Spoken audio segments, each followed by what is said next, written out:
nobody like this. You ain't seen nobody like this. You hear my sound all over town singing.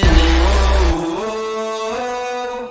You ain't seen nobody like this. You ain't seen nobody like this. You hear my sound all over town singing. Whoa. I think there's something in the water. If you wanna take a sip, but be careful what you wish for. The faint of heart can't handle it. Everybody wants a piece of someone else's prize, but it ain't free, it don't come cheap. Only the strongest will survive. You ain't seen nobody like this. Good evening and welcome to a late edition. My fault. I had allergies last night, and I won't lift my glasses. You can see my eyes, and they still look poor. So, but I can at least stare and look at lights and screens for a little bit here. Rafa, my bracket went down yesterday in flames with Arizona. Purdue's 0.06 seconds away from going down, losing to a 16 seed. How is your bracket doing if you did one? Well, I didn't get to do one, so but You're like, my bracket looks great, Harry. My bracket, it's undefeated. Well, we'll find out about your bracket on Wednesday. We did a little testing over at Steve's house earlier this evening. Kind of testing, and we got some things we want to try to improve on. But Wednesday is kicking off around noon, 12:30, somewhere around there. We're going to do 4A first, then there might be a little break. Then we'll do 5A, and then, whatever time it is, we'll end up doing 6A down the road. So the shows will be broken up into the three classifications for that 4A, 5A, 6A. We'll do both boys and girls. We think that'll be easier as opposed to having you listen to 6+ hours all in one shot. They'll probably still, just being honest with you, probably hour and a half at least for that here.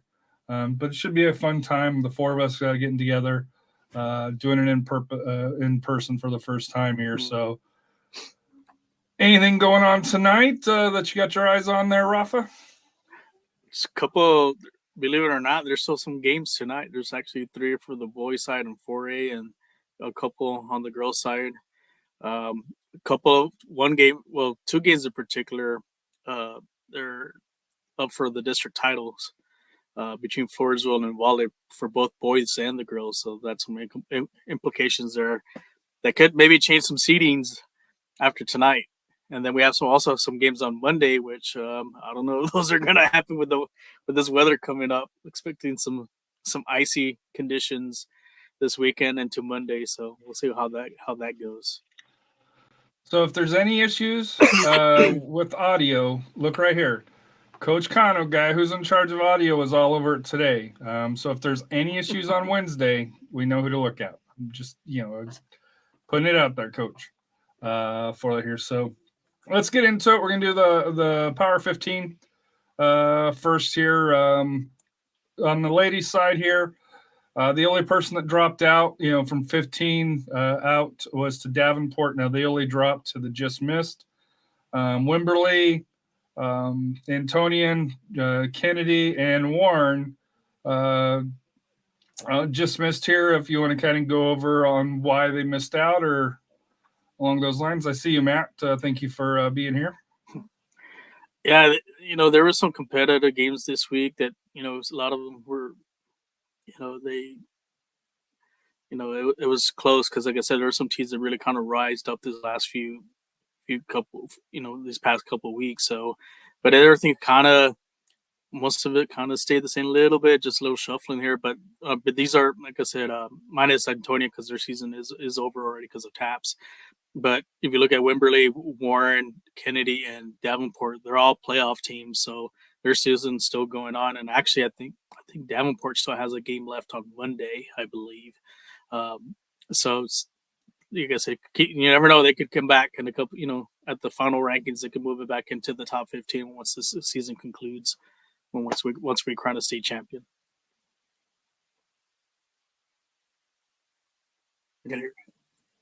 Yeah. I think, Win a title and you'll move up based on past experience for here. So 15, the Piper Warriors last week were 8th. This week dropped down to 15th. And be honest with you, kind of a little surprised that they hung in there. But I know you give a lot of credence to 5A 26. Is that kind of why they, still stayed in despite the late season setback? Yeah, I mean, considering, like I said, Piper first year, I mean, like I said, I think that it exceeded expectations, but they were still in the running for the district title. But they had a couple, some tough losses with Canyon and also with Swinson Valley. But still, like I said, they're a team. They're a team to be reckoned with in the playoffs. Keep an eye on them. They could do some things, and maybe they get a rematch with Swinson Valley or Canyon in round 3. So, but they're, like I said, quality team, but keep an eye on them. We'll see how, hopefully, like I said, being a new team, I know they don't have the playoff experience. We'll see what they do next week. And if you're following USL, Tulsa just tied Birmingham Legion, so it's 1-1, 49th minute. Moving on to Canyon Cougars, the Cougarettes. 14th last week, just missed. Now they've kind of been bouncing in and out for her last couple of times we've done this here. 18-5, 11-3 in districts. Your thought on Canyon? I think they're going to be a dangerous team in the playoffs, and like I said, they had a good win versus Piper this past week, and just keep an eye on the quality team. I've seen them play in firsthand when I saw them at the Rangerette tournament early in January. So they could surprise some people. So whoever they're matched up in the first round, they're gonna have their hands full. So keep an eye on the Cougarettes. Moving on, 13 O'Connor, 17 5-1, 12 13-1 for the O'Connor Lady Panthers here. I always wondered why they're not a little bit higher here. I won't lie to you, but like I said here, it's time to step up. But solid year for the Lady Panthers. Yeah, good year for them. They just missed out on getting that second seed, which it's important to get. But I think still they're going to be a dangerous third seed. So whoever's that team in 36A, good luck. Light some candles because, like I said, they're gonna. The Lady Panthers are going to go in there with everything, and I can see them going deep like they did last year. Like I said, we'll see how how they respond after a little. Like I said, they were in the title hunt last year, sort of a little bit this year, but they had a couple setbacks. But like I said, I think they'll do well in the playoffs. And we're moving on, number 12. Also from 29, the Brennan Bears, 18-5, 13-3, 12th last ranking, and 12th again this week. Yeah, Brennan, like I said, I think they're picking at the right time. Last year they were the district champs, so they won the district of the kind of the final game of the season. Here, like I said, they've been playing well. Like I said, they were able to beat out O'Connor for that second spot. They have an interesting, maybe a second round. I had looked at the brackets. They have an interesting second round game, which we'll get into the bit. But I think they could do also like they did last year, is go deep and get back to the regional tournament. Number 11, Lavernia Bears, 15-3-2, 10-0-2. 11th. I know the draws kind of bothered you a little bit previously. Mm-hmm. Still have hung on pretty well, in district in 27 there. Yeah, Lavernia finally clinched that district title. Like I said, they went undefeated. I know they had a couple draws, which I didn't really expect. But like I said, going into the playoffs, we'll see how they do. Can they make a deep run? I know District 26 4A gets a lot of the attention, but can Lavernia, the Lady Bears make some noise in the playoffs? And it'd be an interesting matchup. If they will go up against maybe Davenport or Wimberley or even Bernie High. Number 10, the Reagan Rattlers. 15-5-2 and 13-2-1 in district. For that here, looking at their district here. So Reagan's gonna be in the second seed. runner up. Yeah, second seed. Going against San Yeah, Marcos. So that loss against Johnson, pretty much that was for the district title. Like I said, Johnson got the win. But like I said, can they repeat what they did last year, get to the regional final? They have the talent. We'll see. I think they'll be heavily favored against San Marcos. The challenge will be, the Austin area teams like Westlake, Dripping Springs, Travis. So, so we'll see how, how they do in these coming playoffs. Westlake didn't make it. Well, Westlake lost out. They finished fifth. Austin Anderson sneaked into that final slot in 26. So, and that's a surprise there too. That'll be interesting. Yes. Maybe they'll have a job New soon. So you're saying you're going to Austin? Oh no. New Braunfels. Last week they're 15th. This week, big mover, probably the biggest move of the week up here. 15-5-2, and if memory serves me correct, they ended up winning 27, District 27, pretty clean. Yeah, they went undefeated for 27-6A, district champs. Like I said, we'll see how the Lady Unicorns do in that first round on the playoffs. I think they're going to match up possibly with Clark. We'll get, I think, Clark, yeah. Them. Yeah, so like I said, New Braunfels will be favored, but that's going to be a great game. Like I said, they can't take Clark lightly in that playoff game, so it should be a good one, and we'll see what they do after, in the area and who they match up with.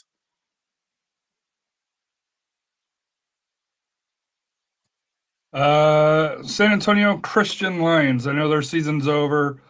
We talked about them last time. Last week they were 7th. This week they were 8th. Obviously, nothing more that they can do. Their season's finished and they had a great year. You think playoffs could really affect them, or you think that they're going to kind of be in the 7, 8, 9 slot most likely? Yeah, I think they'll linger around here. I think, unless depending on someone from the below them, makes a run in the playoffs. They can make a deep run, or you get a couple teams that make deep runs. So, like I said, they had a great season.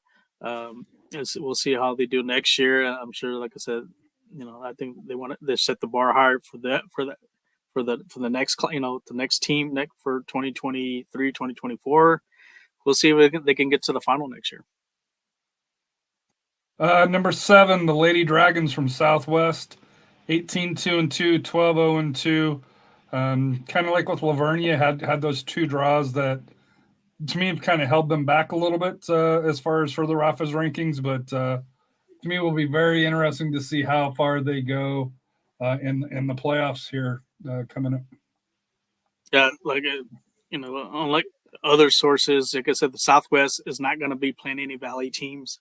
They're actually going to be playing an SAISD team in the first round. And then they'll face an Austin area team or Hill Country team in the second round. So they won't see any Valley teams. Unless they get to the. They'd have to go all the way to the Elite Eight, Final Four to play to an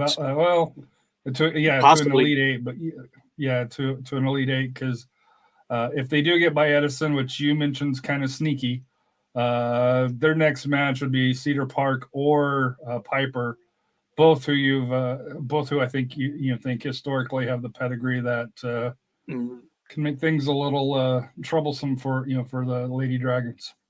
Yeah, so we'll see what the Lady Dragons can do. Like I said, can they take that next step? I know last year it was kind of the same situation.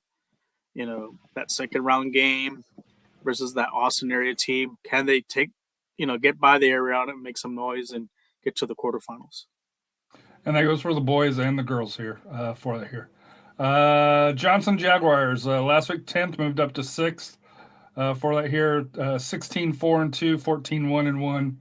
and ended up I believe they ended up winning The district title. 28 for that here, which I think we were talking about earlier in the year.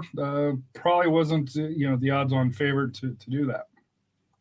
Yeah, they had a rough start, but I think one thing is how you finish, and they're finishing strong. I think they hit the right time to, like, as far as starting to peak, and I think they got all the pieces together, and they're going to be a very dangerous team in the playoffs. Like I said, you remember last year they knocked off Lake Travis, and Lake Travis was one of the favorites to win Region 4. So you cannot take the Lady Jaguars lightly.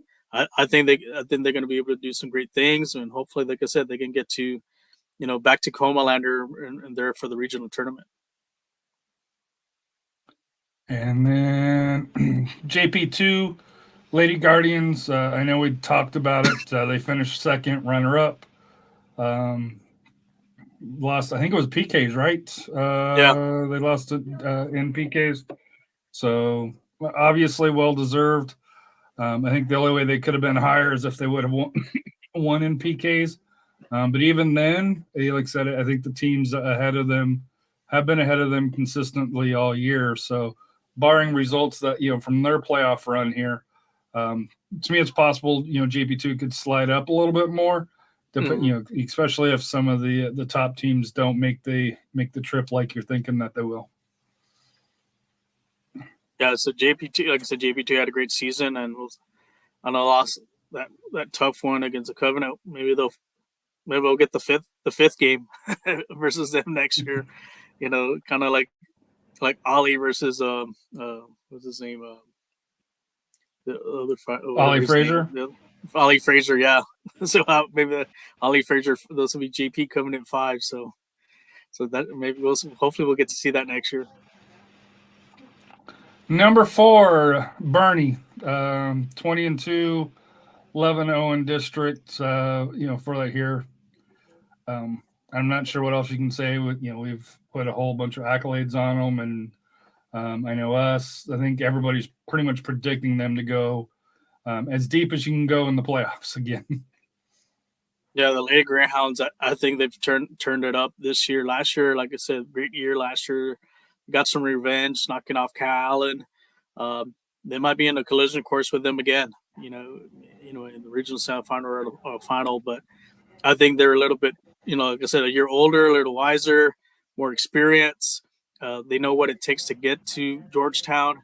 Like I said, they do have a target on the back, but I have a feeling that I think, like I said, you'll still have some challengers, from their own district, like Wimberley and Davenport.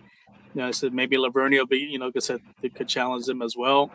But I think, like I said, Bernie's I think the front runner to punch their ticket at Georgetown for Region 4 for 4A. 3, Alamo Heights, 19-0-3, 16-0 in district. Looking strong for the playoffs. Coming up here, they'll get McCollum, and then they'll get the winner between Canyon and Leander High School. So not easy, but I think for Alamo Heights, I think you're probably thinking they're going to make a deep run. Yeah, the only thing that concerns me is the district play. They pretty much they cakewalk throughout their 16 wins. Is that going to catch up to them in the playoffs, especially that second round game? But I think they're prepared. I think they played a tough non-district schedule, just for that. So, like I said, they're one of those contenders, to, in Region 4 for 5A that can get to Georgetown. So we'll see how they do in this coming weeks. Number 2, the Lady Red Raiders from Taft, 19-0-1, 15-0-1 in district. The only blemish on their perfect season was that draw. But since then, they rebounded from it. And what else can you say about the Lady Red Raiders? Congratulations to them winning the district title. I think they have a good shot getting to the regional tournament. I saw a little of the brackets, but I did see an opponent that they could face in that regional semifinal. The last year's nemesis, for 5A that went bumped up to 6A. They're on a Springs. collision with Dripping Springs, and that's gonna, if they do meet up in that semifinal game, that's gonna be a heck of a game. And then number 1, Smithson Valley, 22-0, 14-0, been number 1 most of the season. Mm-hmm. Well, I think Taft had it one for there a while, where they were, and then they got the draw, and then they dropped to number 2. But Smithson Valley, what else can you say as far as for 5A, 26, and like I said here, they've got a tough first round match against Liberty Hill, and then no disrespect to Jefferson or Southwest Legacy, but as far as pedigree wise, Liberty Hill has a little bit more history behind them, than Jefferson or Southwest Legacy, at least to my knowledge. Yeah, Smithson Valley, like I said, they do have a tough matchup. Liberty Hill, who went deep last year, this year they've kind of faltered a little bit, maybe because of graduation, but still, Smithson Valley cannot take them lightly. It's going to be a great competitive game, and there'll be some challenges for Smithson Valley even beyond after round 2. Yeah, but they're one of the clear cut favorites to come out of the out of Region 4 represent us and to get to Georgetown. But I think this is the year for them. I know last year was very high on them, and then they had that loss to Westlake. And like I said, last year they were my top team, and I expected them for a little deeper run. Maybe, like I said, this year I think there's, I think all the chips are falling into place for them. They need to take advantage of it to punch their ticket to Georgetown. Moving on to the boys. Nobody dropped. Rafa, where's the, we're supposed to have a little bit of drama here. Nobody dropped. Now, there was a lot of movement, but nobody dropped. I think most of the just missed also was just missed here as well. So Harlingen, Thomas Edison, Floresville, Davenport, the O'Connor boys, and that's the one that I'm going to take a little bit of probably a little bit issue with you, especially with your number 15 team. We're just going to say here. But Matt did ask a question here. How is Taft not number 1? The draw really did do it. Yes, it did. Well, the other team was undefeated, Matt, for here, but they're very close, right? Not a lot between them. Yeah, they're very close. I mean, I can imagine if they played against each other, it'd be a hell of a game. So Piper, rough end of the year for it here. Last week they were 6. This week they hung on to 15, 18, 5, 3, 9, 3, and 2. If you're looking at the numbers for a first-year program, you're saying, hey, that's an outstanding year. But if you saw how they ended the year, it kind of, to me, it's almost like they hit that wall, you could kind of say, and then it just kind of, the results kind of dropped. So, number 1, how close was it to Piper being in the just missed? And number 2, can Piper turn it around? It's going to come back to them to see if they can learn from those losses. But those were quality losses to quality teams. Yes. They are in the top 10. I think that's why I kept them on there. O'Connor was close too, so they're not that far away too as well, because they're in a good district as well. But Piper, I think they play a little more, as far as district wise, there's a little more tougher, to District 29 6A, and that's no disrespect to the 29 6A. So it was close, but Piper really needs to learn from those losses, because, like I said, they really don't have any playoff experience. And like I said, this is, you either win or you go home. And, I think Piper can surprise some teams. They got the talent, with that inexperience come back to haunt them. And like I said, in this first round game, they're coming up, and then they have a tough opponent, against, I think Leander, not Rouse. What was it? I think I can tell you 5A. I think Cedar Park. Leander Glenn. Yeah. So Leander Glenn. So And Leander Glantz too is also kind of a newer school, but they've kind of had a little more years on Piper. So we'll see. That's an interesting matchup, but I think that's a winnable game for Piper to move on to the second round. Johnson Jaguars, last week 10th, this week 14th, 13-6-4, 11-3 and 2. I think what hurt them was that draw at the end, right? Well, the loss also to Lee, I think that hurt them a bit. They were still in contention for that district title. So then that, like I said, they had that loss, and then also with Reagan, but still they're a great team. They got Clemens in the first round. They're going to play at Shirts. So it's like I said, that's going to be a very competitive game. You know that could be one of those games. Rivalry where too, right? Because both of them are close together as far as proximity here. In the Northeast San Antonio side. Somewhat, yeah. I mean, this is a game they've played each other already once in the beginning of the season. I think they tied, so they're familiar with one another. But this is a winnable, like I said, for the playoffs. This is a winnable game for them. So don't be surprised if you see a 4-seed knockoff at number one. So like I said, Clemens is going to have their hands full with Johnson. And if they do get past that, then they play Lake Travis, who lost their first ever game title match, I guess you could say, for that here, and ended up finishing second. So they're in that little quadrant with Lee. We'll get to it here. But Clemens Johnson, most likely play the winner not most likely, between Lake Travis and Round Rock High School. So you'd favor probably Lake Travis. So that would be a tough second round match, no matter which side comes out.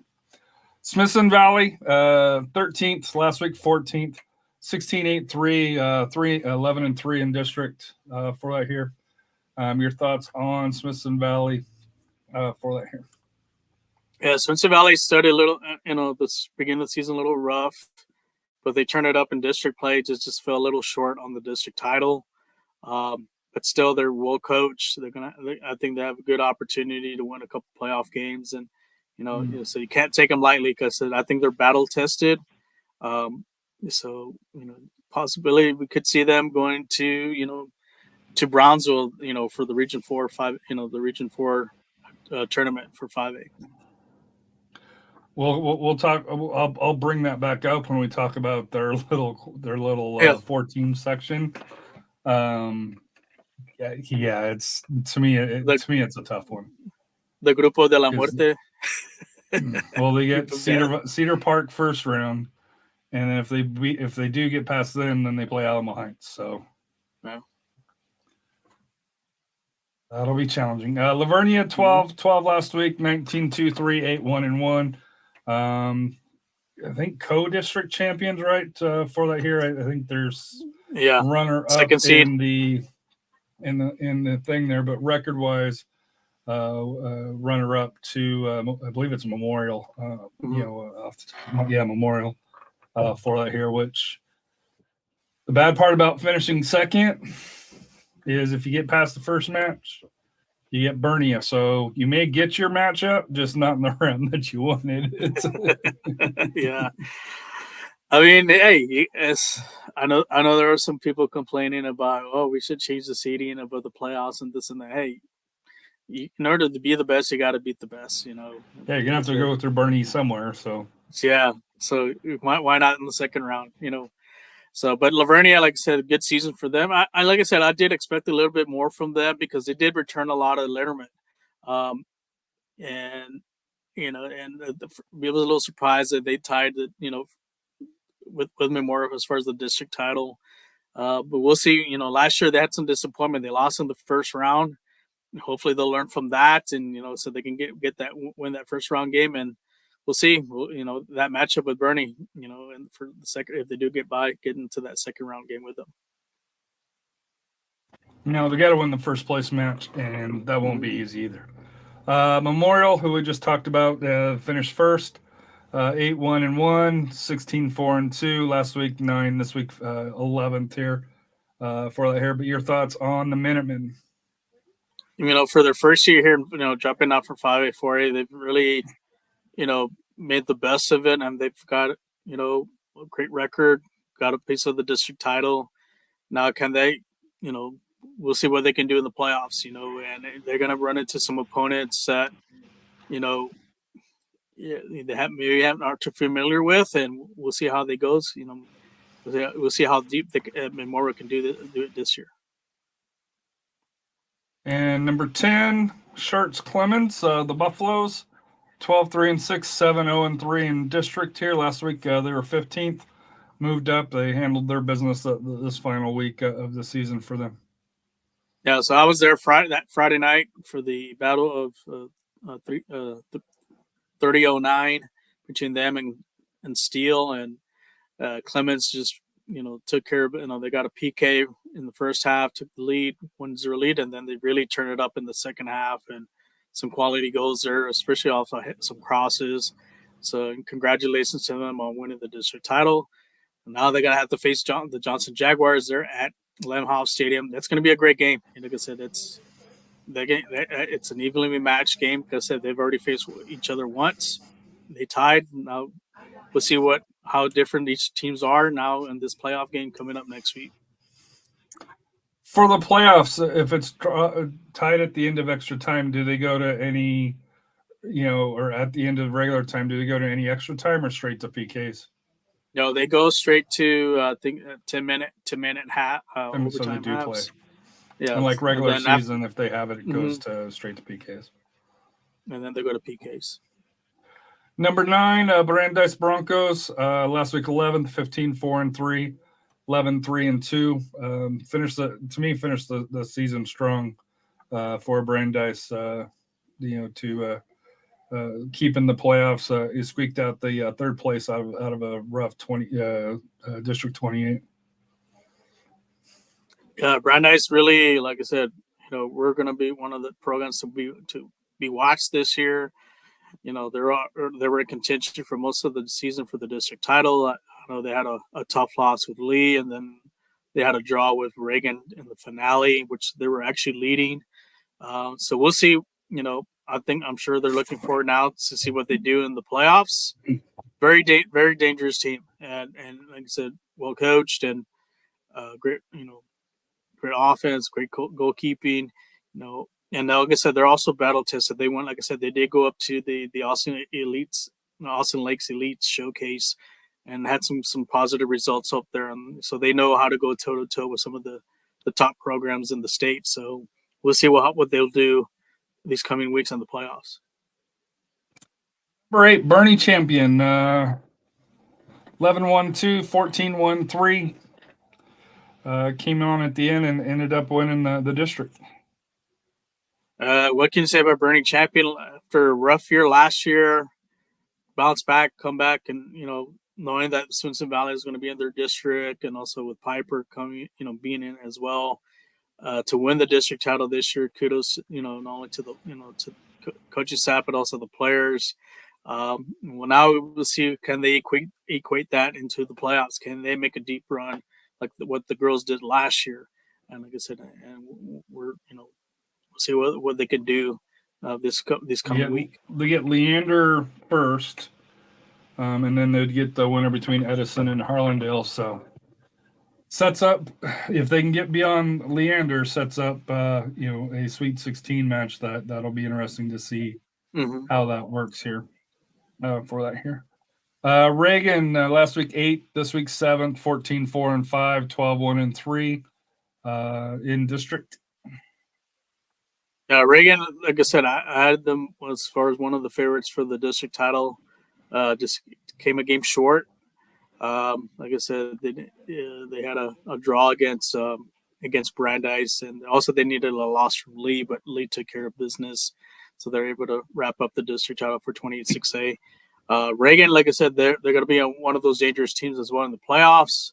I think they can handle business in first round, second round. I know it's going to be a challenge. It'll be a challenge, and we'll see what they can do. Can they repeat what they did last year and get back to the regional final, and then move on to go to Georgetown? That second round matchup, if they get by Steele, between Round Rock Westwood and Austin Westlake, would be a tasty match. Central Catholic, 13-4-1, 9-1 in district. believe they were runner up in the State TAPS playoffs here for that here. So obviously nothing more that they have left to do for that. Their season's done and had a great run for that here. Your final thoughts on Central Catholic before we move on? I know we already talked about them the last episode. Well, the one news about Central Catholic, they are going to have a new head coach next year, and so that how's that is going to affect them from here on out.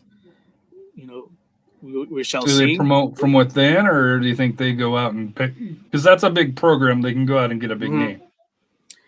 I think they may have someone in their mind as far as especially like with the campus, the archdiocese, and so forth. Even the parents, they're gonna have some big shoes to fill, and the expectations are going to be very high, especially this past year making it to the final and falling short in penalty kicks. So we'll see when the coming weeks when they start who they name as their head coach. But like I said, it's going to be a tall task for them for next year. Can he take them? He or she take them back to the state final and win it? Rafa's the man for the job. I'm telling you, give him a call. Alamo Heights, last week 7th, this week 5th, 20-3, 15-1. The only blemish was the one in district, which they were rebounded really well from. Your thoughts on Alamo Heights as they gear up for hopefully another deep run? Yeah, this one, like I said, Alamo Heights. Like I said, I think they learned from that loss with Edison. I think they refocused and they understand that, like I said, they have a target on their back. But it's going to be challenging. They got some challenging games coming up. Some matchups. Not only here in our area, but also the Austin area, like Leander Rouse, Cedar Park. But they also have teams like in the Valley, like Brownsville Porter. They know what's at stake, and like I said, but I think they're up for the challenge. We'll see how deep they go this year. 4, Bernie.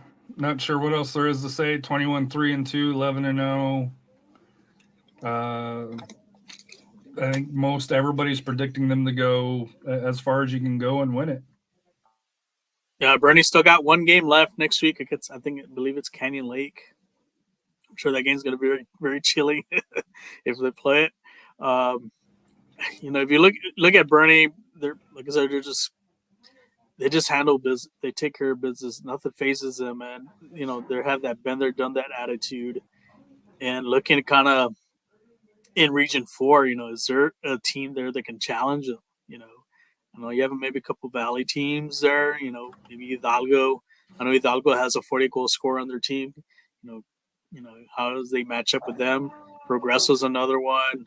Another surprise team this year has been Corpus Christi London. So there might be some, like I said, some challenges for them. But like I said, Coach Strong has them ready to go. They're my favorite to three-peat this year. I think they'll beat Palestine. I think they're more battle tested than Palestine. So that's so like I said, that's I think what Bernie's going to do this year is get that third ring in the row. Southwest 21-1, 14-0 in district. It's the same question. Did they have enough in the non-district side to prepare for the playoffs? And then a lot of the times when it comes to playoffs is the matchups. For that here, if you can get an upset too, or that benefits you in your path, that makes a whole lot easier. But for Southwest, they get Jefferson to start off with, which won't be easy. But then to me, it's all about that second round and going forward. If they can get past either Piper or Leander Glen, which has been where the sticking point is for Southwest. Yeah, Southwest, like I said, they got won the district for the 5th year in a row. Now, can they turn that around and go deeper in the playoffs? Last year they ran, had a great team. They came up short. They lost at Georgetown. Georgetown's no longer in Region 4; they're in Region 3. So, but still, you got quality teams like Piper in that second round game with Leander Glen.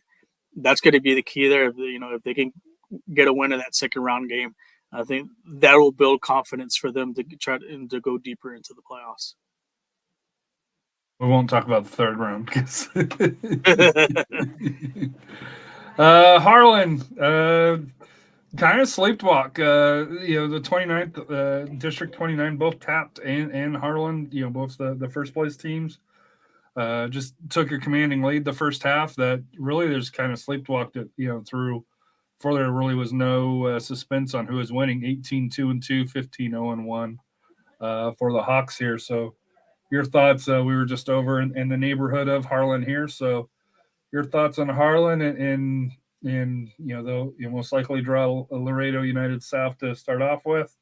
Not confirmed as of yet, but based on the reports I've been able to draw up, seems like a win that they can get. But probably playing Los Fresnos or Mission. Winner between that, which I am assuming you'd probably say would be Los Fresnos, for that here to set up that that second round match if they can get past the Laredo United South. Yeah, what you can say about Harlan? 30 in a row, district champ. Impressive 47-0-1 record in district play for 29-6A. That's a feat to that's probably not matched maybe Southwest, but what can you say? Great program. Coach Altiano has them going. Like I said, they have first round. I'm sure they're going to be heavily favored. I think either the fourth place is going to be. I saw some reports maybe Laredo LBJ, which is they do have talent there in LBJ. They have a very experienced coach too as well. But I know they've struggled this year. So if Harlan can kind of get on them right away, and I'm sure probably the game's probably going to be maybe here in San Antonio, I think it should take a no problem. But the second round game, the one I'm looking forward to is hopefully, maybe play Los Fresnos. And that could be that's going to be a heck of a matchup. And like I said, Los Fresnos is the one team that beat Southwest at Southwest. So it's a tall task for Harlan. If they can get by that, I think they have a good chance to get back to Kamalander for the regional tournament. Number one, pretty much most of the year. I think there was one time where they went down when Harlan had the loss here, but Lee 20-0-3, the three draws in a very tough district, 13-0-3. So your thought on the Volunteers? What a way for them to bounce back from last year's disappointment. They finished fourth last year, and then a lot because of the injuries, and I know goalkeeping was an issue. I think they fixed all of that. I think the boys are very motivated. I think they're on a mission. They understand what they need to do. I know Coach Rogers has them ready to go, but it's still, like I said, now we're coming to the second season. Can they get back to like what they back to Georgetown where they won the state title a couple years ago? But like I said, they have a target on their back, and there's going to be some challenges. Like I say, Lake Travis may have a say. You may have, like I said, Austin Bowie. Reagan Brandeis. Teams in their own district, even Harlan. So it's going to be a good challenge. Like I said, good for them, and we'll see how they do these coming weeks. So moving to the standings here real quick, and then kind of taking a quick glance at the brackets. 26, no surprises. Bernie, Davenport, Fredericksburg, Wimberley. It's pretty much set top four. Canyon Lake, I think probably disappointment for you for this year. I know you thought that they'd be a little bit more competitive. And then Bandera in Northern Oaks for that here. But Canyon Lake just never was able to get it together for that here. Any thoughts on 26 before we move to 27?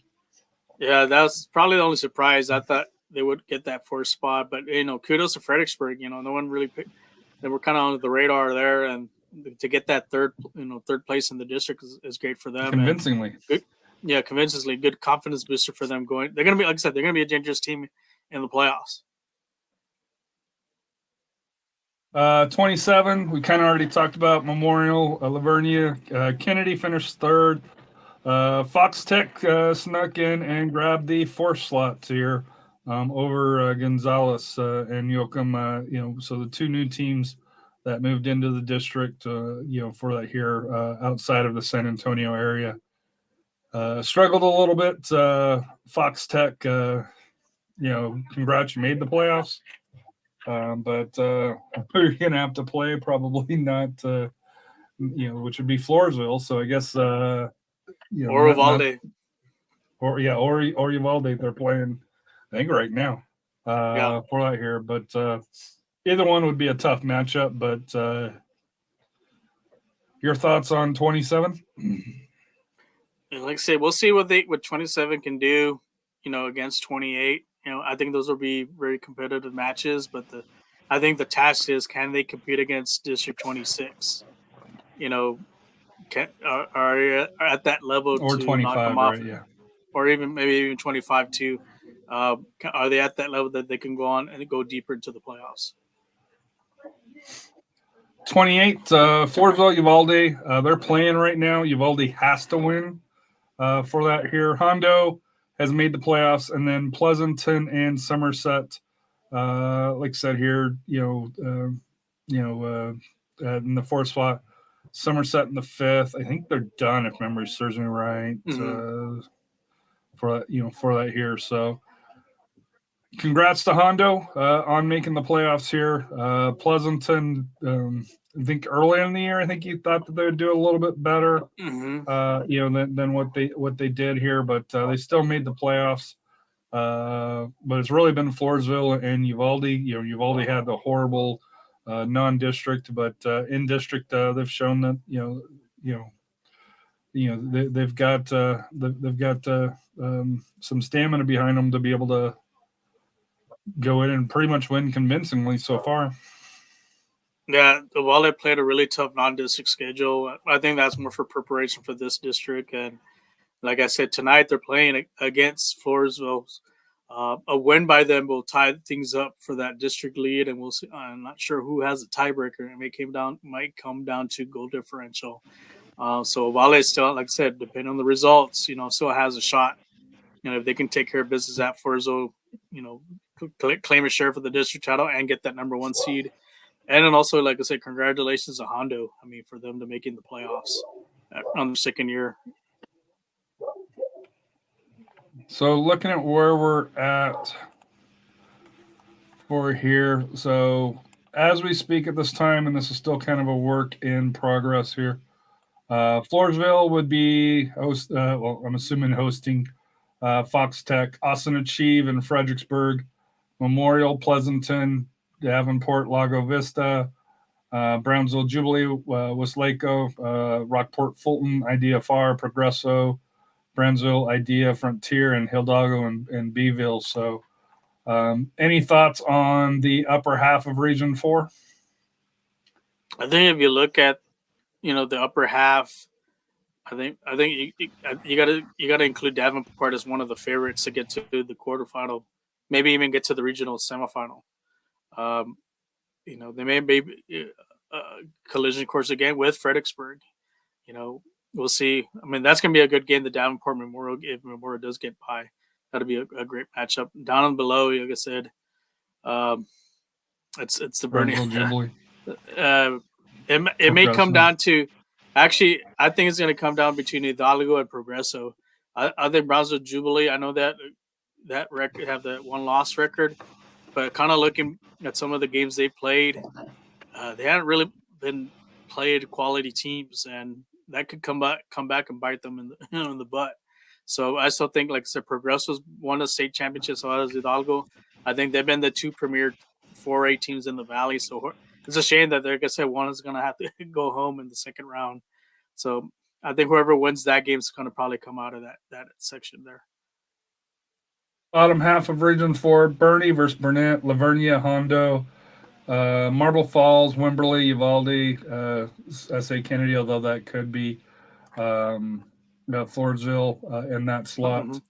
Mm-hmm. Vanguard, Ace Rembrandt, Ingleside, Alamo, Idea, Brownsville, Idea Sports Park, London, which is, to me, I know you mentioned them already, Idea North Mission, Brownsville, Idea Riverview, and Edinburgh, Idea Quest. So bottom half is full of a bunch of idea schools. So, Yeah. but London, I think is the one that you've already mentioned that has the pedigree for that here. But it's really Bernie, right? Even though Lavernia's got that good record here, I think you'd probably still consider Bernie a heavy favorite over Lavernia. Yeah, I mean, even though, like I said, don't knock on Lavernia, they're a good team, but Bernie, just like I said, they're at another, what they've done the last 2 years, they're at a different level. The one game I may be looking forward to is if they get to the regional semifinals is that London team. They've built something great down in Corpus, and Finals down we'll there see. in Corpus as well, right? Yes, the finals is going to be in Corpus at Cabanas, and which is not a really good place to play because of the wind. So maybe when Corpus FC, Corpus Christi FC, or FC Corpus Christi builds their stadium, maybe they'll move it over there. But supposedly next week, yeah, or next year. Pardon me, next year, next year. So maybe they'll have it there. So that'd be, like I said, I think that's going to be a true matchup. Even the one I also, maybe Marble Falls too. Keep an eye on them too. They could, they've played some tough teams. I was looking at some of the teams they played, and I think they could, not say cause problems with Bernie, but like I said, challenge him for hanging in there for a while. So moving on to the ladies, 26, Bernie, Davenport, Wembley, Canyon Lake, and then Fredericksburg for it here. So obviously Bernie, the clear runaway, Davenport, Wembley, solid 2-3. I think Davenport's got a game to finish here for that here, and then Canyon Lake and Fredericksburg along those lines here for that here. So thoughts on the 26 for the ladies? Like I said, this is one of the toughest districts for 4A for 26, and like I said, congratulations to Bernie for winning the district. I think Canyon Lake is going to play Bernie, I think, on Monday. So good preparation game for Canyon Lake. Even though, like I said, it's like a playoff game. We'll see how they can, if they can hang with Bernie and maybe get a positive result, build some confidence going into round one. Then 27, Lavernia, Kennedy, Gonzalez had been on a pretty good roll. I know they had the slow season to start, but that once they warmed up, they almost caught Kennedy for that second slot. And then I believe it's Yoakum that's going to get the fourth slot for that here. Of course, we'll wait till everything gets certified for that here. But first three are definitely in. Yoakum Memorial. Not sure it really matters who gets it here. I didn't update it, but they'd most likely get the winner of 28, which is going to be Uvalde. It looks like here. So probably a short run. Whoever gets that fourth slot from 27. But what about the top three? I think Lavernia, I think they should take care of business in round one. We'll see what they do in round two. We'll see about round two. That's Davenport or Lago Vista. Yeah, more like it's going to be Davenport, and I think that's going to be a real challenge for them. But if they can knock off Davenport, that's a good notch to have on the belt there to move on to the playoffs. Kennedy, moving down from 5A to 4A, great season for them. We'll see what they can do as well. And then, like I said, as far as Gonzalez, Yoakum, like I said, they got some tough games coming up in round one. Kennedy is in that unfortunate spot where, as runner-up, you get past your first round, you're most likely facing Bernie. So it's one of those where it's almost better to be in third than second.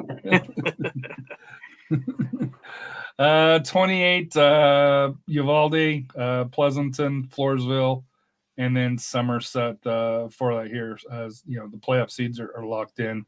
Not certified yet, but has been. There's not a way for Hondo to catch Somerset at this point. Yeah, and it's really like I said. I think Uvalde. I think even with the loss, they'll still clinch uh, the district title.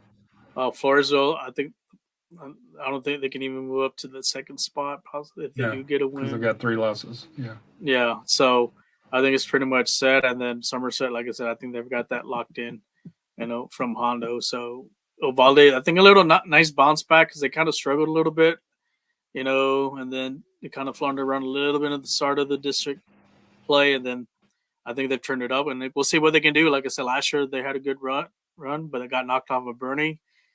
Can they, get past that second round game? So looking at the brackets real quick. Oh, sorry. Uvalde Memorial, or I forget who was the other one. They're there. Marble Falls, Wimberley, Lavernia, Somerset, Davenport, Lago Vista, Brownsville, Idea Riverview versus Edinburgh Riverview. Looking at the Edinburgh Idea, Brownsville Riverview schedule looked pretty decent from what I saw. London, even on the ladies' side here, very strong. Just took a guess at on the Vanguard Academy. Beethoven really couldn't get firm records. Raymondville, Rio Hondo, Idea North Mission, Beeville Jones. For the ladies, it's been real hard to get records from the Valley for the updated for that here. So kind of a estimation here, but Raymondville, from what I've been able to dig, 12-1. Probably the top team, or Beeville Jones is up there as well, or I think the one team maybe is that London team.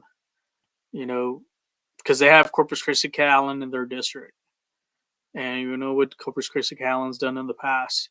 I think no matter what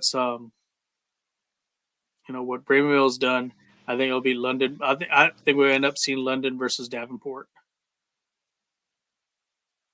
bottom half: Bernie, Georgetown Gateway, Kennedy, Floresville, Burnett, Canyon Lake, Pleasanton, Gonzales. I think that'll be a good matchup. Hidalgo Early College, Santa Gertrudis Academy, Alamo, Idea, Brownsville, Jubilee, Cal Allen, and Zapata, and then La Ferraria and Westlaco Idea Pike for that here. So I know you mentioned Cal Allen's kind of get that pedigree that Bernie does. For that here, it's kind of a shame that they're both on the same side of the bracket here, not one in the upper half, one in the lower half. But your thought, is this kind of a Cal Allen Bernie, kind of express to be able to get that done? Well, there is one dangerous team on there is Burnett. You got to keep an eye on Burnett. They've had a great season. They would be on the Bernie side here. Yeah, that Sweet 16 game could be a barn burner of a game. And it might take a lot of both teams. So hopefully that game's played here in San Antonio. Hopefully they don't play in the Austin area. Maybe get a chance to go see it. But I think whoever wins that game is probably going to end up facing Cal. And then, like I said, Bernie got some revenge last year on Cal, and so this will be the trilogy here if they do meet again. And just to let you know, I'm not sure if you're following it, but Miami is going to hold off Drake. I know Drake had the lead on Miami most of the match for that here in a 5-12, but Miami ended up pulling it out here for it. So, and in a thrilling match, if you get a chance, Birmingham Legion won 3-2 over Tulsa. So Tulsa ended up coming back and getting there, and then Legion scored 2 late goals as well. So if you watching us, we thank you. But like I said, if you want to catch Birmingham Legion victory or the highlights on YouTube, you can definitely do so. So moving on to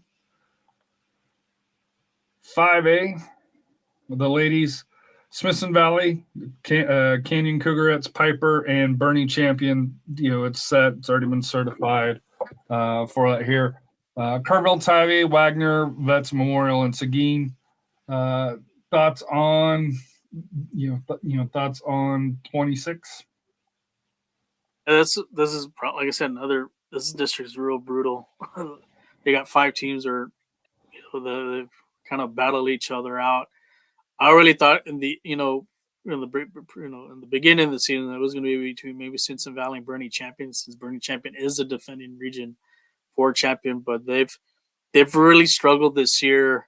I know they've had some injuries, but keep your eye on them. I think they might be the best 4 seed out of Region 4. And if I'm Leander Rouse, I would not. I know they're playing the game at Leander. Do not take champion lightly.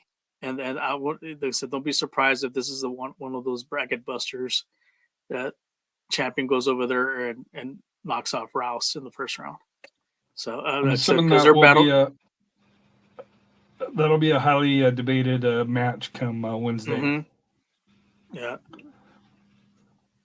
Number 27, District 27, Alamo Heights, Jefferson, MacArthur, and Edison, 1, 2, 3, and 4. Pretty competitive district, between 2, 3, and 4. Well, even if you add Alamo Heights, it looks like it's pretty clear first, second, third, and fourth.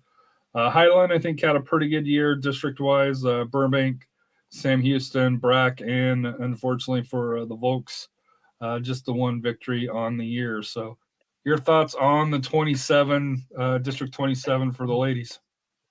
I pretty much knew that Alamo Heights was going to run away with this district, and then it was going to be. I think 2 was going to be a dogfight between those 3: Edison, MacArthur, and Jeff. Like I said, Jeff won the district title last year over Edison. So I think once they put Alamo Heights in the mix, I said, well, it's going to probably for the maid of honor, as you can say, was going to be between Jeff and Edison, and then also throwing MacArthur in the mix. So I kind of knew those 4 teams were going to advance. 28 Southwest, Medina Valley, McCollum, and Southwest Legacy. Through there, Harlandale had the late season slide. They were in a playoff position for quite a bit of the year, and then slid late. Southside had a strong showing, for that here. South San and unfortunately, CC Win struggled a lot this year. I guess you could kind of say. Yeah, I mean Southwest, like I said, another district title, but there's some chinks in the armor there. Those 2 ties especially against Southside, kind of opened some eyes there. Because that caught them back, going into the playoffs. But I think the one success stories is Medina Valley. Kudos to them. Finished about a game 2 games behind Southwest. That did challenge them. Maybe next year's the year for them. That they overtake Southwest. But congrats to them. We'll see what they do in the playoffs. And maybe they get to a second round game. And like I said, and then I think the last 3, for the 3rd and 4th spot, it was going to be. I think it was going to come down to McCollum, Legacy, and Harlandale. I'm surprised Southside, those 2 results that they got against Southwest didn't, challenge for that last playoff spot. So looking at the bracket for Region 4, Southwest versus Edison. Winner gets Cedar Park, Piper, Alamo Heights, McCollum, Como Canyon and Leander, which I know you talked about earlier as well. Harlingen South, Mission Sharyland, Gregory Portland, Mission Vets Memorial, McAllen versus Donna North, La Jolla, Juarez Lincoln, and Victoria West. So your thoughts on 5A here, for the Southwest ladies. Not an easy road, even first round. There's some quality teams there, not only in our area but also in the valley. Southwest, like I said, kind of pick your poison, either Cedar Park or Piper. It's going to be a tough one. And then even if you get by that one, you could see Alamo Heights or Alamo Heights or Canyon or even Leander, because Leander also is a good team too. And then even look in the valley. Harlingen South traditionally has been strong, but also Gregory Portland too. I remember a couple of years ago they had an undefeated year until they lost in the regional semifinals. McAllen, like I said, McAllen's another strong team. Jumping down to 6-5 a couple years ago, they've been dominant down there, and they could challenge one of the San Antonio teams here, or even the Austin teams to go to Georgetown. I think So those are some teams that it's going to be interesting to see maybe if So you're saying this is a stacked bracket. This is a stacked bracket. Yeah, this is a stacked bracket. I mean, it's going to be stacked. So there's no game. Each game is going to be there's no cakewalk on in these 4 games. This is probably the group of death as far as if you're talking about a quadrant, and this probably goes probably for all of the regions. It's 1, 2, 3, and 4. Although I guess in the Frisco, North Dallas, you can probably get one that's challenging as well. But so you're saying probably be better in the bottom half of the bracket. So let's look at that. Smithson Valley, Liberty Hill, Jefferson, Southwest Legacy, Leander Rouse, Bernie Champion, MacArthur, Medina Valley, Laredo Martin, and kind of estimated Corpus Christi Flower Bluff, McAllen Memorial, Brownsville Porter, Corpus Christi Veterans Memorial, Laredo Nixon, Brownsville Veterans Memorial, and Edinburgh Vela. So to me, when I was looking at the 5A, even down here, there's a lot of name brands that have rich history, from doing this with you and Scott for the last 5 years. Yeah, I mean, Smithson Valley, like I said, they got a tough matchup with Liberty Hill. Liberty Hill, remember they made a run last year. I think what's for them to finish in 4th, I think maybe it has to do maybe with graduation. They probably had a senior laden team last year, but for them to get back, to the playoffs, kudos to them, because that District 25 6A is also brutal as well. But they're going against Smithson Valley, so I think Smithson Valley is very focused. If you look at that Leander Rouse team, that on the collision course maybe Smithson Valley, but they do not take Bernie Champion lightly. That's what happened to Drifting Springs last year. Bernie Champion found a way, and I think if they are healthy enough, and if they can get a lead at Rouse, I think they can pull off the upset. So don't be surprised to see that 4 knocking off that 1 seed there. Like I said, Rouse is up for a challenge, and then looking down below, like towards the valley, I think Flower Bluff take care of business there. They'll have a tough game against probably McAllen Memorial. I think McAllen Memorial will probably be a tough one there. And then keep an eye on Corpus Christi Veterans Memorial. Traditionally, they've played well. I think they'll knock off either the Brownsville or Edinburgh Vela, and I think they'll get to the quarterfinals.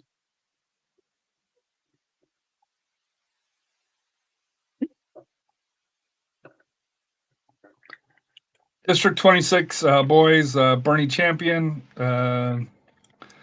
first, Smithson Valley second, Piper third, and Canyon ended up getting that 4th slot over Kerrville Tivy for the boys. Yeah, great bounce back year, like I said, for Bernie Champion. Congrats to them winning the district title. Like I said, this was a very competitive district. Like I said, look at Kerrville Tivy just about a game and a half out of that last spot. So it was going to come down to those 5 teams, and I for a while it looked like Piper was going to run away with the district, but then they had a little kind of some bump on the roads, and because Bernie was able to take advantage of that. Got a big win against Smithson Valley to clinch the district title. So these 4 teams, they're going to cause problems in the playoffs. Even the 4 seed Canyon, they're going to cause some. They're going to issue be very challenging against the number 1 team for District 25 6A. Leander Rouse.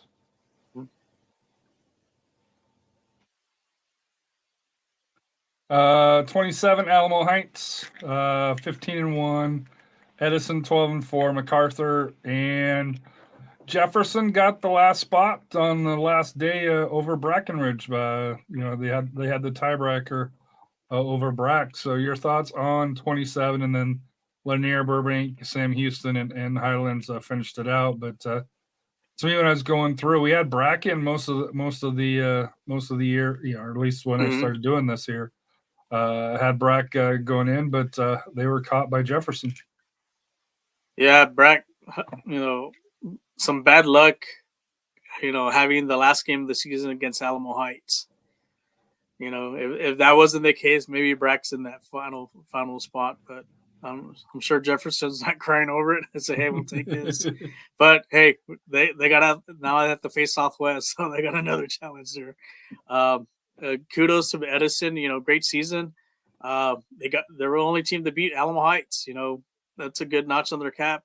For them, and that's a confidence booster that they can play with anybody. And like I said, I got to see them play early in the year. That comeback win against Davenport, and they have the talent to maybe might be able to surprise a team or two in the second and third round. Harlandale match in the first round would be. I know it's not the marquee names, but I think as far as for local area teams here, that one will be interesting to see which team can stand up to to the playoff pressure for that here. So, and then moving to 28, Smithson Valley 21-1, 14-0 district. Harlandale moved back up to second place, 20 wins on the season, 9-4-1 in district. Medina Valley dropped down to second, or from second to third for last week, 8-4-2 in Southwest Legacy, 7-4-3. And actually the big loser was Eagle Pass CC Win. That last week when we did it, they were setting in second, but they lost both of their matches, which unfortunately dropped them completely out of the playoffs here. So that's just how close second and fifth was in this district, where 1 week you were second feeling, hey, I'm kind of safe, to now you're staying at home, your season's over. Yeah, time to go fishing. Yeah, that's what CC the Wind Mavericks are doing, right? Is there fishing over there? Or no? They'll probably have to go drive up an hour north to Del Rio to go to Lake Amistad and go catch some bass. So, yeah, and then CC Win had all they had to do was actually beat Medina Valley. But I know Coach Steve went to that game, and he said it was a competitive game, but Medina Valley was able to pull that off, and they needed that win, because if they lost that game, they wouldn't have made it. They were out. Yeah, they'd have been out too. So it was kind of win or go home. So congrats to Medina Valley. Put you their ticket. Harlandale, like I said, they started out strong. They had that big, that nice record, and those two big losses against, I think, Southwest really kind of brought them back to reality, and then that kind of floundered. Even though they're a 2 seed, they got at the end. Yeah, and that's what we'll see how that goes into the playoffs. I know they're playing, I believe MacArthur. So we'll see what they can do there. That's going to be a challenging game for them. And then Legacy, like I said, they got a tall task against Alamo Heights. So, and then Southwest, I think, though Jefferson will, try to hang in there, but I think Southwest might have a little too much. And like I said, we'll see what they can do in round 2. And then, all right, hold on 1 second here. Saw something that I needed to do here. Jefferson was third. 28. That's what I did here. Hold on.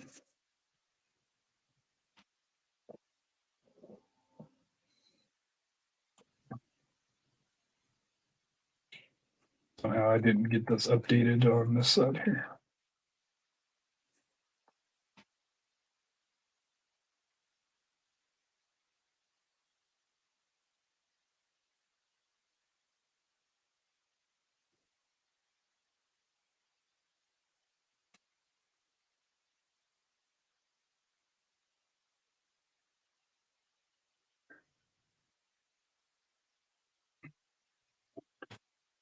Perfect, but it'll do. All right, so through here, Southwest and Jefferson, Leander Glen, Man Piper, Alamo Heights, Southwest Legacy, Smithson Valley, Cedar Park, Brownsville, Porter, Far San Juan, Alamo Southwest, Vets Memorial, Corpus Christi versus Laredo Nixon, Sherryland versus Brownsville Vets Memorial, and La Jolla Palmview and Corpus Christi Ray for that here. So just kind of thoughts on how this one kind of sets up here for the boys 5A 3-4, District 3 and 4, or Region 3 and 4. Yeah, this quadrant is stacked. It's stacked. Not only we have Southwest, Brownsville, Piper, never bet against Brownsville. Yeah, Porter, like I said, Porter made it to, the regional final last year, and they got knocked out by Dripping Springs. Like I said, also you have that Corpus Christi Veterans Memorial. Them versus Porter is going to be a very So interesting that would game. be a second round match. Yeah. And then Mission Sharyland, they've had, like I said, because traditionally they've been a strong soccer program as well.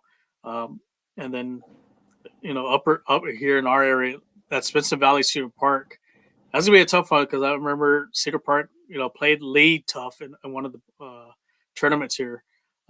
So Alamo Heights, even though if they get by Legacy, they got a tough one in the second round, whether it's Spencer Valley or Cedar Park. So your second, third round games and fourth round games you're gonna have some doozies coming up. So you're gonna have to run the gauntlet, and run the gauntlet. It might be your year to win it all. Bottom half, you got Bernie Champion, Leander, Edison, Medina Valley, who I hadn't updated in. Leander Rouse, Canyon. I know you mentioned that is one to watch. Harlandale, MacArthur, and then La Jolla Wars, Lincoln, Flower Bluff, Far Valley View, Donna North, Victoria West, Brownsville Lopez, and McAllen High School through here.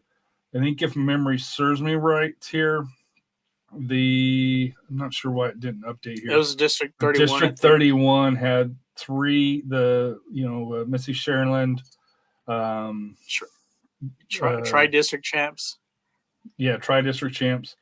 Missy Sharyland, Valley View, and McAllen all finished 1, 2, and 3 for that here. And I'm actually not sure if that's the right order here. Thought I updated that, but maybe I didn't.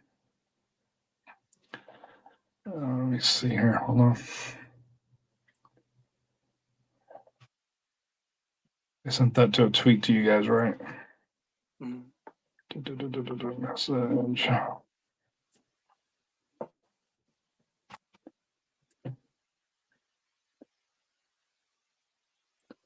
Yeah, so Sharyland was first, McAllen second, and Valley View third here. So how I have it here. I don't think it's saved. Valley View. Yeah, so they didn't save it right. I'll have to formalize this here, but yeah, so McAllen actually finishes second. Valley View. So these two are switched here. So it'd be McAllen versus Donna North, which then would set up I'm assuming a Juarez Lincoln McAllen match, and then down here Victoria West or Martin versus Lopez in Valley View. Yeah. So, but you mentioned for 5A, the Valley teams are very, very, very competitive for that here. So, that Valley View game versus Lopez, that's going to be a classic there. That's going to be a dogfight. We'll see how that game goes. Juarez Lincoln, moving up from 6A to 5A, they haven't missed a beat. Kind of like the same situation like with Simpson Valley, like with the girls here with the boys. As Juarez Lincoln, they've done well. It's going to be interesting what they do. I think they'll get past their first two games. And you think they get by Valley View?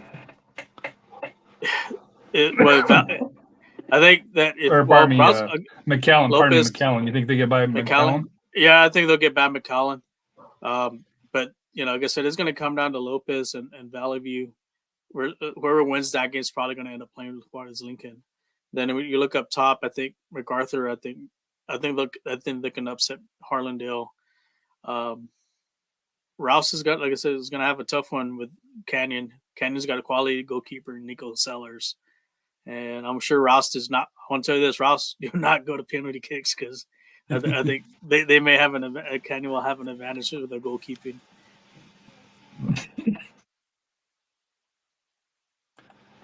Yeah, Renee, this is the boys 4A. 5A. 5A. Pardon me, 5A. 5A. We did the 4A earlier. I can bring that up at the end if we have to for that here. And moving to 6A here. 27 boys, Clemens, 12-3 and 6, 7-0 and 3. New Braunfels 866-5-1-4. Steele first most of the year, slid to third, and then Judson slid into that fourth slot for that here. To me, Dripping Springs would have been beautiful here for that here, but another week of me complaining.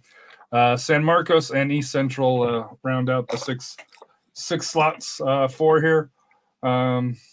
Clemens kind of took advantage for the late season.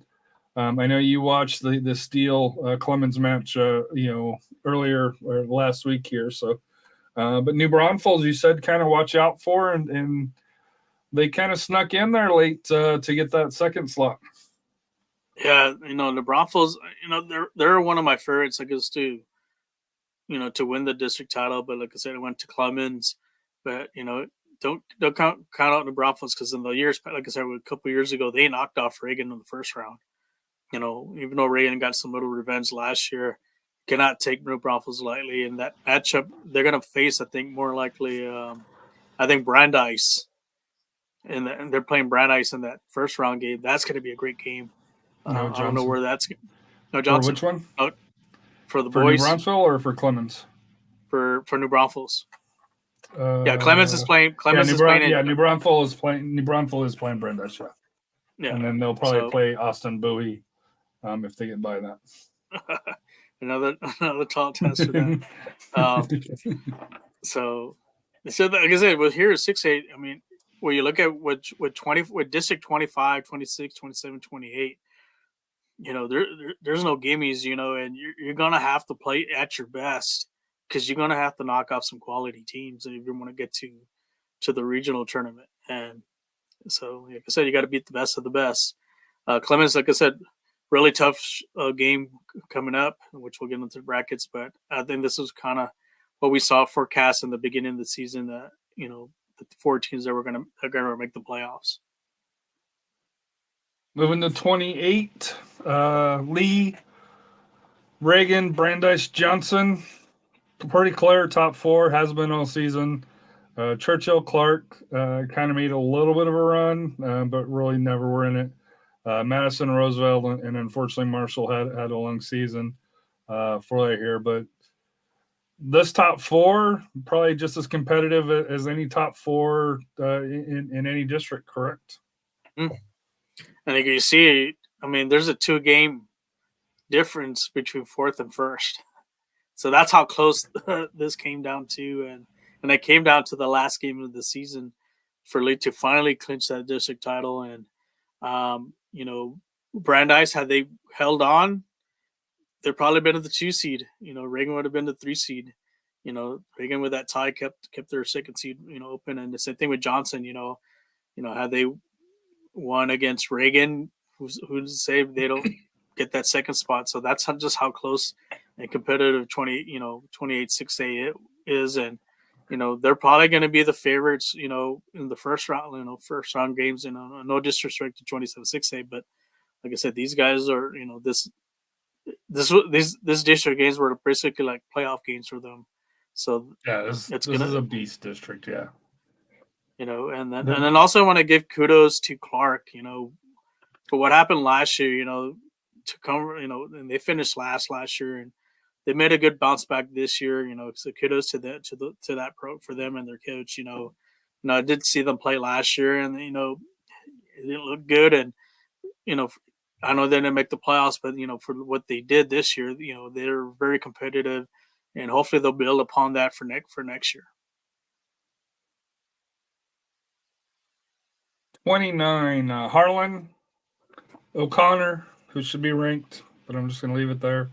Brennan, John Jay, for that here.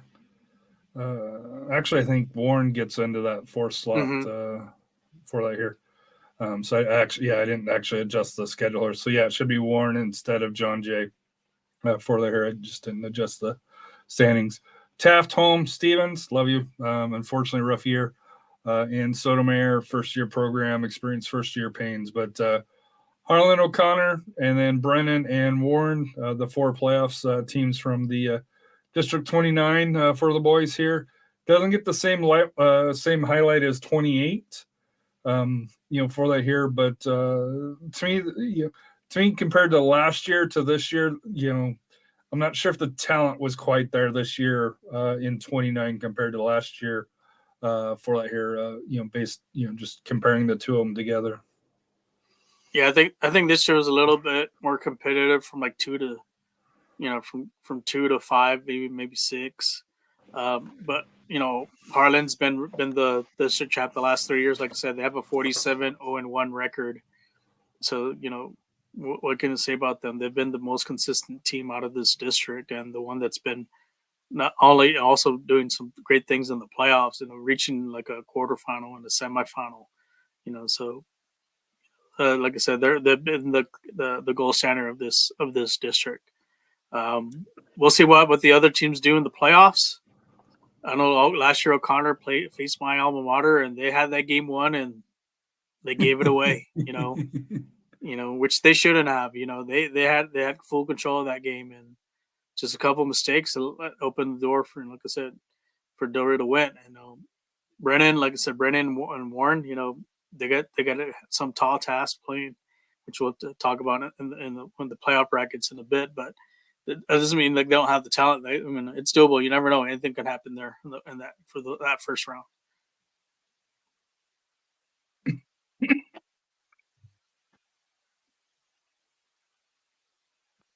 So I did update it on the playoff bracket. I just didn't. Well, I updated it there. I just didn't adjust the ending here. So, Lee, congratulations, Judson. You made the playoffs, but you get to face Lee for that here.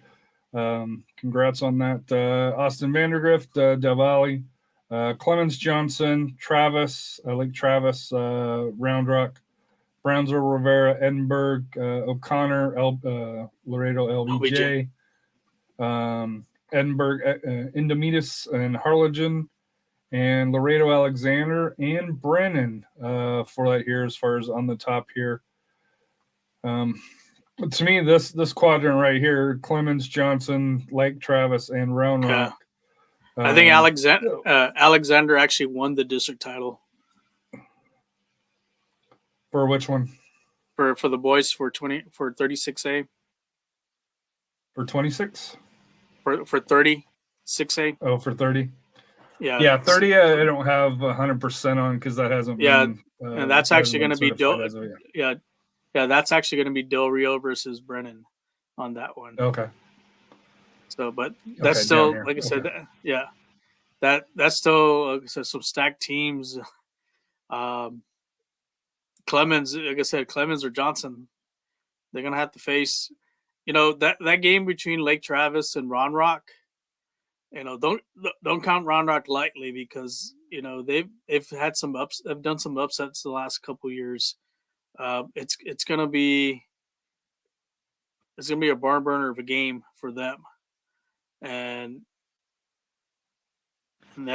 so like I said, going to that game, that especially like Travis losing to Bowie, how are they feeling the effects from that game? Could Round Rock catch them again on a bad day and eliminate them? Right now I think like Travis is a little vulnerable, but I think everybody's kind of. I think a loss they lost at home, and yeah.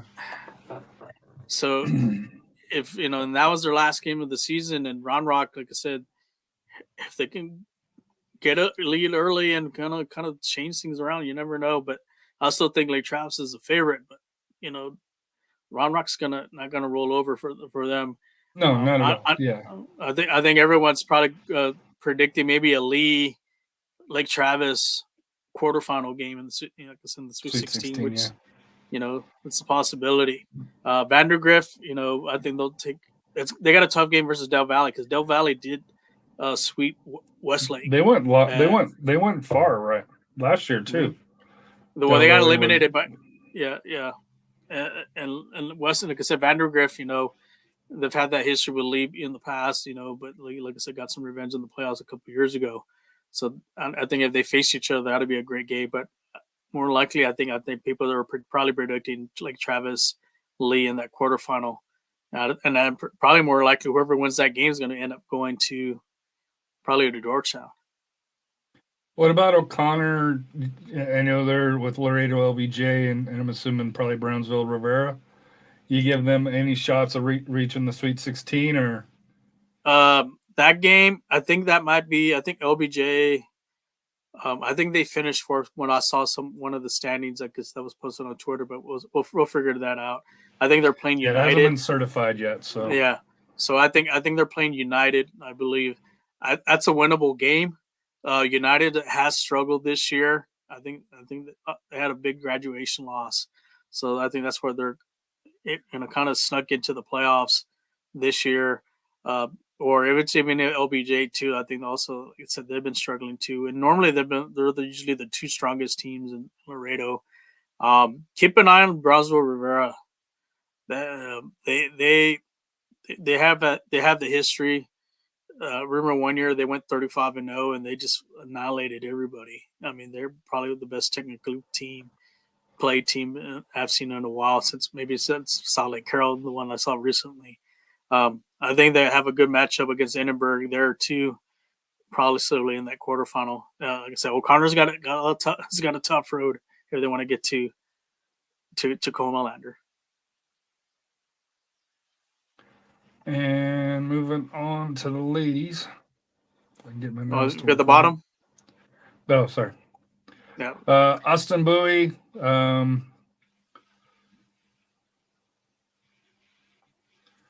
Round Rock Stony Point, New Braunfels, Brandeis, Round Rock Westwood, and Austin Westlake. Reagan Steele, Laredo Alexander Warren, Edinburgh North and Brownsville Hannah, Harlan Laredo South United, and Los Fresnos and Mission High School for that here. I think if you look at the top, they're like I said, Bowie's more like the it's going to team, be Bowie. But if Brandeis wins, that's going to be a barn burner of a game. If there's one team that can beat Bowie, is Brandeis. I think they can do it. You know, that could be one of your major ups. It's going to be a hell of a game. I think Brandeis is also battle tested, ready to go, because they can go to. I think they can go toe to toe with Bowie. Reagan, I think they'll probably match up with Westwood. It's going to be a tough one for them. Who's to say we don't have a Brandeis Reagan matchup in the quarterfinals again? Round 3. Then if you look at round 3, yep. And then on the bottom, I think Alexander. I think they're going to have a little tough time with Warren. I think Warren is going to give them a game. It's going to be close, but I think Warren will.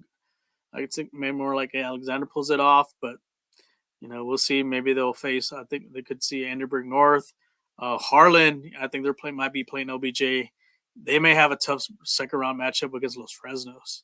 That's going to be a big game for them. If they can get by Los, so if they do meet up, if they can get by them, I think they have a good shot. Getting into the regional tournament.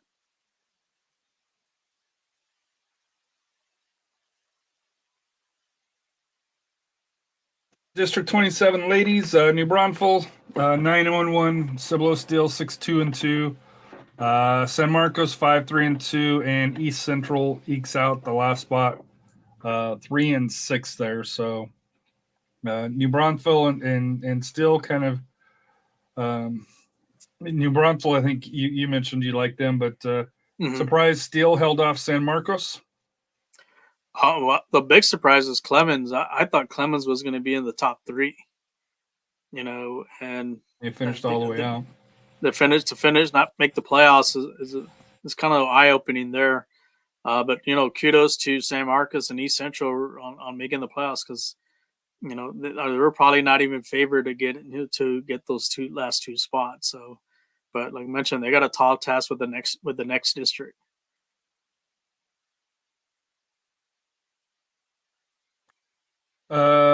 Johnson 14-1-1, Reagan 13-2-1, Lee 10-6, and Clark Cougar sneak in 9-5-2 over Brandeis, who fell that last week 8-4-4.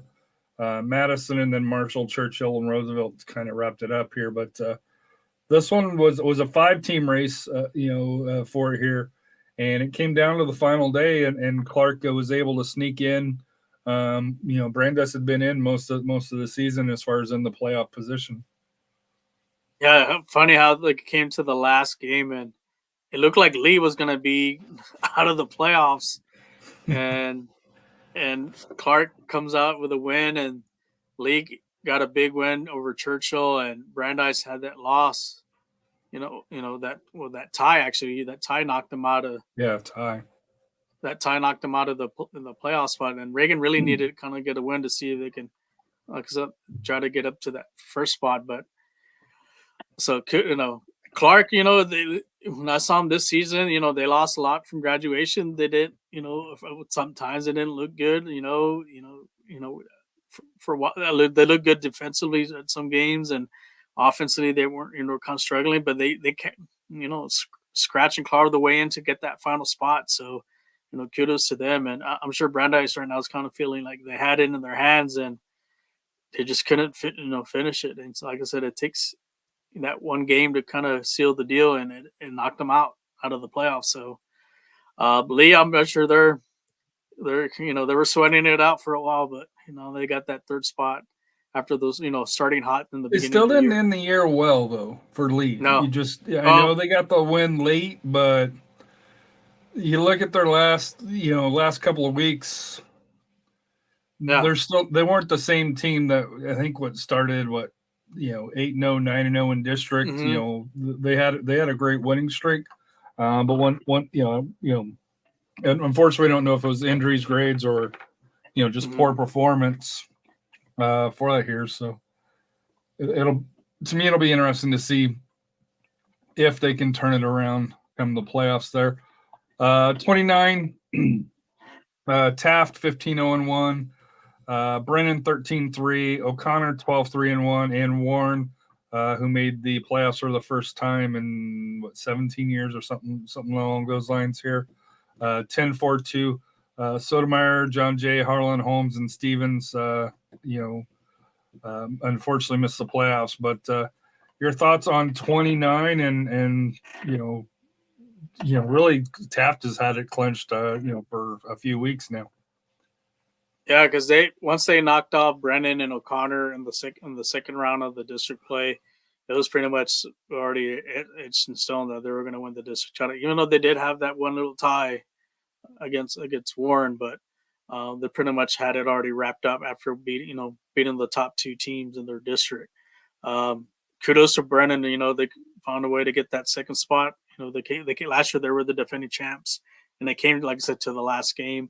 O'Connor looked strong, and I really thought that maybe that rematch with Taft that would get back into the title hunt, but they came out short. But they're going to be a dangerous team in the playoffs. And then, congrats to Warren. They were kind of neck and neck with Sotomayor.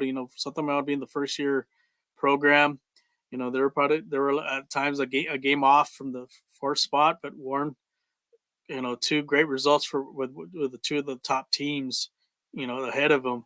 And that was kind of like the difference maker there for them to make the playoffs and they're going to have a good shot to win a first round game.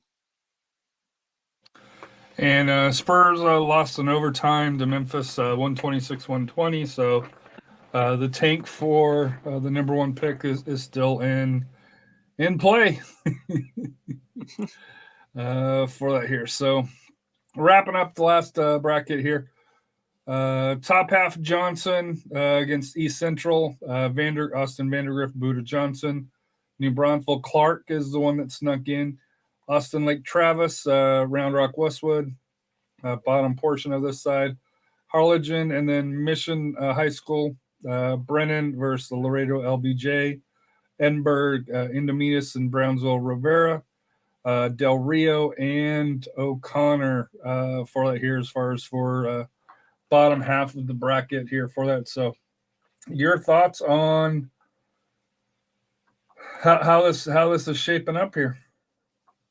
I think Johnson should have no problem taking care of East Central, but they're going to have a tough task against more likely Austin Vandergrift. Austin Vandergrift's been kind of like a thorn on the side of some of the Northeast teams. You can ask Reagan the last couple of years, even though Reagan did get some revenge. But then you also have like Travis contend, and so we could see maybe a rematch. This was a tape matchup here, New Braunfels and Clark. And Clark. But I think New Braunfels will win that game. I think New Braunfels will get that one, but they're gonna have a tough task against like Travis or Westwood. Like Travis, yeah. We're looking at here. Taft will be playing OBJ. Okay, so we'll fix that. We'll fix that. So no worries there. I think it's Brandon probably United, Loretto United. No, I think Alexander more likely. Oh, yeah, because the ones I'm looking at now, like I said here, we don't have the. Now, we don't have the district certification. Yeah, we'll get them soon. Hopefully by this weekend. Hopefully this weekend. So Taft's playing LBJ. I'm just trying to think of what district is that. 30? Yeah, that's 30. Yeah. Oh, you know why? Because the site that I go to didn't have girls updated. Yeah. So that's why that information is probably a little outdated, because they and RGV Sports done a great job of updating it. Let me just see if they've updated it since then. Yeah, I don't. They did scoring leaders overall by district, but not the district standings. Yeah, one thing about Laredo, like Laredo Morning Times, I went to go check to see if there's any results there. They just concentrate too much on football, basketball, and track and baseball. They just have no soccer coverage. So the RGV Sports had their last update for the girls' standings was March 1st. Mm-hmm. For that here, although they did put yesterday the scoring leaders overall and by district, which it's cool to recognize. Jalen Garcia Hidalgo has got 46 goals, followed by Natalia Cortez at 45. So definitely some ladies that are scoring goals. But record-wise here, bottom half, Dripping Springs, Round Rock, Stony Point, Steele, Lee, Round Rock, Austin Anderson, Reagan, San Marcos, Laredo United, Warren, Edinburgh, Westlaco, Taft is playing as we were corrected here, LBJ, and then Los Fresnos and La Jolla. The bottom half, just being honest with you, 31, 30, 32. It's trying to piece it together from records that I was able to find on RGV, RGVsports.com and Max Preps. Unfortunately, those districts struggle on entering scores. For that here, we'll just say, putting it kindly, along those lines. I will say, and I put this tweet out, I don't understand why UIL doesn't have a site on the UIL website that the coaches report to, and it's on the UIL website for all sports, not just talking soccer, but for all sports for that here. But your thoughts on the bottom half of the brackets? Well, that one, like I said, if you look at kind of the top there, I don't know if Steele Lee would like to place Dripping Springs. Good luck on that. You got to give it to Dripping Springs moving up. Oh yeah, and still being dominant. Yeah, and they have a 40-goal scorer. Was my player of the week for the 50-50 podcast. But they also have some challenges. Another interesting game we could see is that Ron Rock, maybe Reagan. I think that'd be a tough game. If Reagan get by Ron Rock, I mean, we'll maybe see a Reagan versus Dripping Springs quarterfinal. That'd be a great game. That'd be a very interesting game. Bottom below, I think Warren's going to upset Laredo United. If that's who they play, yeah. I think that's who's the district champ. I think that's your first four knocking off one. I think Edinburgh knocks off Westlaco. Taft should have no problem with LBJ, but they're gonna have an interesting matchup with Los Fresnos. And I did get to see Los Fresnos play this year against Steele, and they ended up with a 0-0 tie. And I can tell you that Los Fresnos had a pretty talented team. They can touch the ball and move around, very good defensively. That could be, could be a trap game for Taft, but I think Taft has enough to get by Los Fresnos, and maybe it's maybe another showdown with Warren in that quarterfinal before, a possible regional semifinal, Dripping Springs Taft. That's Taft, he thinks in the easier side, right? Because they avoid Dripping Springs and they avoid. Well, they'll play Dripping Springs in that semifinal. So right, if the Taft wants way to down. punch their ticket to Georgetown, they're gonna have to knock off Dripping Springs. Right, way down the thing here, but for Dripping Springs, assuming Lee rebounds for it here, if they can get some of there, but Round Rock or Reagan on this side, to me, now we don't have the records to be able to kind of balance it here, but just kind of on the information here. I mean, I think Taft went, or was it Taft or Brennan that went far last year? Taft and O'Connor both played in. Actually, last year, Brennan and O'Connor went deep last year because remember O'Connor beat Taft in that quarterfinal game. They're at that's right. They're at Northside. So, like I said, I think Taft, is looking, so kind of learn. I'm sure they learned from that last year, but that second round games, it's gonna be a difficult challenge for them. But I think they can pull it off, and I think they're on that collision course with Dripping Springs, and for that semifinal, that regional semifinal, which I think it's going to be a great game, a great test for Taft. Well, my medicine's wearing out, so I'm all like, darn allergies. Benny Peterson said Taft played Los Fresnos earlier this year and won, so that that'll be awesome to kind of see here if that rematch does take place here. But Rafa, like I said here, enjoy this. We got Rest Up Wednesday kicking off around 12:30, 1-ish, I think, depending if we can get everything set up on here. I know our goal is no later than 12:30 for that here. I think most of us are going to try to get there earlier. I know you got some morning work to do that morning before you can attend here. But if you can tune in, like I said, we are going to break the show up this year as opposed to just doing one continuous stream. So we'll have multiple streams here. So that way, if you're in school and not on YouTube or, Twitter or, Facebook, Twitch, if you're not on one of those in class, if you're watching for that here, we'll definitely have it on YouTube. That'll still be up there. And, I think it'll be easier to watch whichever classification that you want for that here, and they'll make it a little bit easier, especially if you're in the car heading home in traffic. So, Rafa, it was fun. Any final thoughts for you tonight before we get out of here? Yeah, just final thoughts, like for everyone watching. Make sure to follow us. Like I said, I'll be posting stuff on Twitter. Just a reminder for the live bracketology on Wednesday. Tell a friend. If you want to watch, if you have to sneak out of class to watch, so be it. They're in the locker room because I'm sure you guys will probably be have your athletic periods around that time to go watch. And like I said, we are going to break it down to like a 4A block, then a 5A block, and then a 6A block. So, and then we love to have comments, questions on there. Make sure hopefully you guys can participate. And so it should be a fun one on Wednesday. And like I said, hope everybody has a wonderful rest of the weekend. Be safe. I know allergies are really high.